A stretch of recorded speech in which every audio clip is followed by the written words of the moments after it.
Allez chercher vos amis, allez chercher vos proches ou vos connaissances, allez chercher les gens qui parfois hésitent, qui sont le plus loin du soin et qui sont les plus fragiles.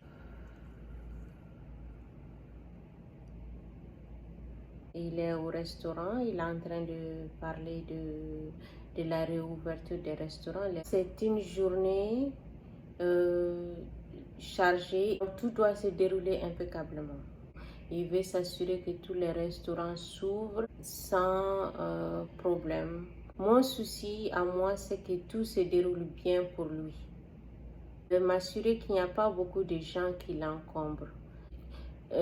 Et est-ce qu'il n'y a pas un risque pour lui de se faire infecter? Le souci, c'est de m'assurer qu'il a les choses dont il a besoin pour sa présentation.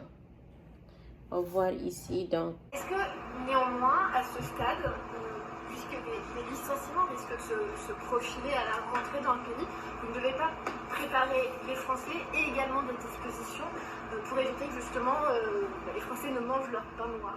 Alors vous savez, moi nous vivons tous dans l'actualité quotidienne, parfois même moins que quotidienne. On s'est battu pour organiser la vaccination, on a fait des efforts. Je pense qu'il ne faut pas commencer à se faire peur avec ce qui... Je ne vois pas la personne qui vient de lui poser la question. Donc quand il va dans des réunions comme ça, je veux pouvoir voir la personne qui lui pose des questions. Parce qu'on ne peut pas permettre à n'importe qui de poser des questions. Il faut que je parle aux gens qui l'ont accompagné pour voir comment ça se fait qu'ils n'ont pas montré les personnes qui ont posé les questions. On est supposé voir ces gens-là.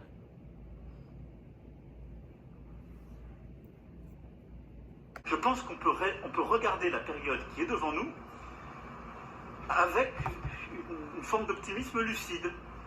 Ce serait faux de dire que dans le secteur de la restauration et du tourisme, on va vers des licenciements. Faux. Donc, cette portion de son discours, elle a été bien dite parce que c'est moi qui lui ai écrit cela. Je lui ai parlé de comment les restaurants fonctionnent. Donc, je lui ai un peu expliqué les choses, c'est-à-dire comment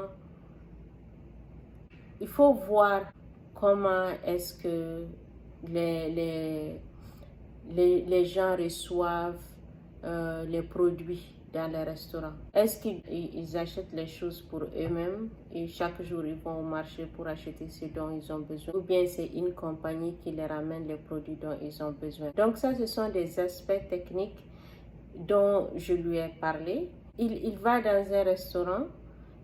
Bien sûr, il va pour parler des problèmes d'ouverture des restaurants. Il faut qu'il aille dans des endroits comme ça avec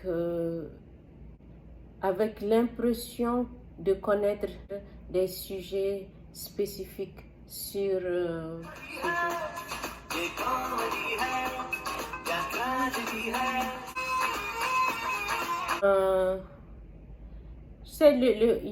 un autre problème avec les restaurants, c'est les travailleurs. Quel genre de travailleurs ils ont? Et j'espère qu'ils ont des travailleurs français. Tous leurs travailleurs doivent être français parce que d'abord, ce sont les meilleurs travailleurs. Il ne faut pas avoir des gens qui n'ont pas le goût de la cuisine française. Il faut simplement que justement, là où il peut y avoir des industries qui sont plus fragiles, des secteurs plus en difficulté, on puisse réorienter, reformer nos concitoyens. Je pense que la période qui s'ouvre est une période qu'on doit vraiment regarder avec cet optimisme, cette capacité à nous organiser, à nous tenir tous ensemble et à créer le maximum. C'est-à-dire des périodes où on baisse le niveau des retraites, des périodes où il y a vraiment des licenciements massifs. C'est que si nous sommes tous mobilisés, organisés, patriotes, responsables, à chaque fois qu'on veut avoir un droit, il y a d'abord un devoir. Alors nous pouvons sereinement regarder notre avenir, parce que nous avons des savoir-faire. Parlant des travailleurs dans les restaurants, il est obligé de parler d'emploi, parce qu'ils vont commencer à employer les gens pour répondre à la demande. Donc, il va essayer de présenter quel genre d'employeur il faut pour les restaurants. Est-ce qu'on veut des gens qui sont ambitieux ou des gens qui vont juste venir travailler et rentrer chez eux? Parce qu'on veut des gens qui vont faire le travail, mais on ne veut pas des gens qui veulent nous remplacer à chaque fois. On ne veut pas se soucier d'avoir à faire la compétition avec nos employés. Donc ça, c'est quelque chose qu'il faut voir comment est-ce qu'on décide les genres d'employés à employer dans les restaurants. Pour développer ce plan, il faut une certaine connaissance. Il faut une certaine connaissance et pour cela, je lui ai préparé tous les points essentiels qu'il doit présenter aux restaurateurs pendant ces visites.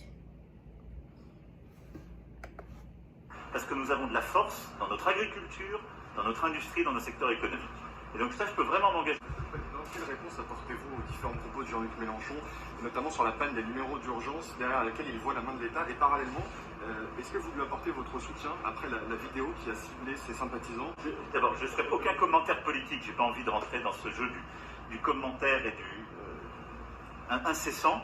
Je pense simplement que la vie démocratique a besoin de calme et de respect de la part de tout le monde, des responsables politiques comme des concitoyens. Dans la démocratie, les oppositions peuvent s'exprimer librement. À la télévision, c'est quelque chose que je veux résoudre. Toutes les personnes qui posent des questions au président doivent être visibles la prochaine fois. Et aussi, par exemple, ça c'est quelqu'un qui est en train de parler de politique. C'est une visite dans un restaurant où on est à la veille de l'ouverture des restaurants et quelqu'un va parler de politique. Ce n'est pas parce qu'il est président de la République qu'il doit parler de politique. Je suis la personne la plus responsable. Je ne peux pas être sur le terrain. Parce que je dois voir comment les choses fonctionnent si tout se passe très bien. Si je vais sur le terrain, je ne pourrai pas vraiment améliorer les choses. Ma manière de travailler, c'est d'observer et après je fixe les problèmes.